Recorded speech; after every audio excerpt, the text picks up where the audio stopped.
Welcome to Season 14 of the 5-Minute Biographies podcast. Here is your host, Wayne Armstrong. Hi guys, welcome to the 5-Minute Biographies podcast. Before we get started, I'd just like to point out that there's no advertising on this podcast, and so if you'd like to support the show, please consider subscribing to the YouTube channel at 5minutebiographies.com/YouTube. Or if you'd like to support it in a more direct way by, say, buying me a coffee, please check out 5minutebiographies.com/coffee to see how. Also, don't forget to take a look at our sister show, 5 Minute History, at 5minutehistory.com. And if you'd prefer to hear the podcast in Spanish, please check out 5minutebiographies.com/Spanish. Right, with that all being said, let's get on with the show and episode 9 of season 14, Winston Churchill. Winston Churchill was born at Blenheim Palace in Oxfordshire on the 30th of November 1874.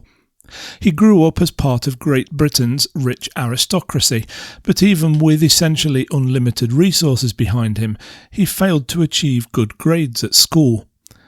This, accompanied by a fascination with all things to do with the military and the death of his father, led to him joining the British Fourth Hussars, a cavalry regiment, in 1895. Over the next 5 years, he enjoyed a very successful military career, distinguishing himself several times in battle, serving in India, Sudan and South Africa.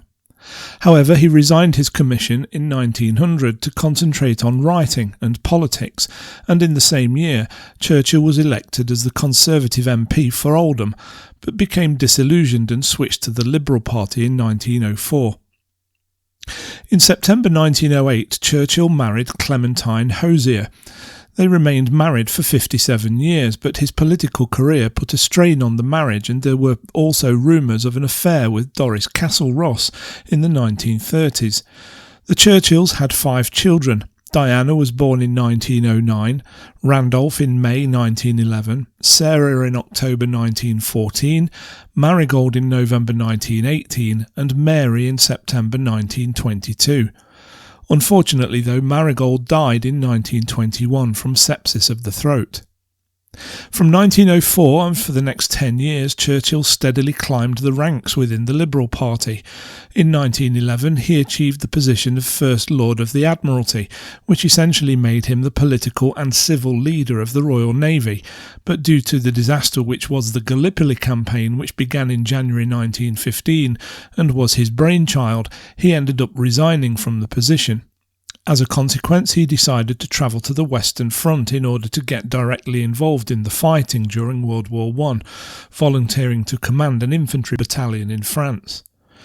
2 years later, in 1917, Churchill returned to politics and was a cabinet minister in the Liberal government under Lloyd George, and between 1919 and 1921 he was Secretary of State for War. However, in 1924, Churchill shifted his allegiance again and crossed the floor back to the Conservative Party and served as Chancellor of the Exchequer from the same year, making the controversial decision to opt Britain back into the gold standard.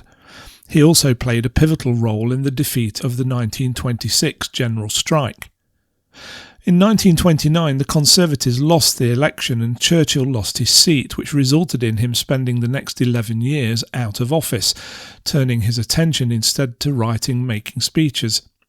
Some of what he had to say was controversial, such as his opposition to Indian independence, but he was also correct when it came to his warnings about Japanese aggression and the futility of appeasement with Nazi Germany. The appeasement of Nazi Germany was an undertaking by Prime Minister Neville Chamberlain, who, as a result of war breaking out in 1939, resigned the following year. An all-party coalition government chose Winston Churchill as his replacement. Some of Winston Churchill's most memorable speeches were given during the war years and had the effect of raising the morale of the British nation, even though it was a period of great hardship. He also assumed the self-created position of Minister for Defence and was directly involved in both administrative and diplomatic functions. Following Churchill's success as Prime Minister during the Second World War, it came as a shock to many when the Conservatives lost the election in 1945, with Clement Attlee being returned to form a Labour government. Churchill was once again out of office and returned to writing and making speeches as he had before. One of his speeches, which took place in 1946, warned of the danger from the Soviet Union and declared that an Iron Curtain had descended across the continent. In 1951, the Conservatives were returned to power, and so Winston Churchill was once again in office as the British Prime Minister. However, it was clear to many that he was not the man he used to be, and to some he was clearly not fit for office. He was not only ageing, he was 77 when he took office, but his health was also deteriorating, and he had suffered from several minor strokes, and he often had to conduct business from his bed. He had continued his writing, though, and was awarded a Nobel Prize in Literature for his 6-volume historical study of the Second World War, as well as for his political speeches. In the same year, on the 24th of April, he was knighted by Queen Elizabeth II.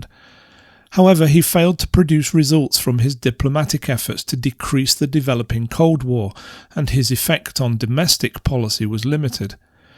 On the 23rd of June 1953, Churchill suffered a serious stroke and became partially paralysed down one side, but the problem was kept secret, and he had fully recovered by November, but this only delayed the inevitable.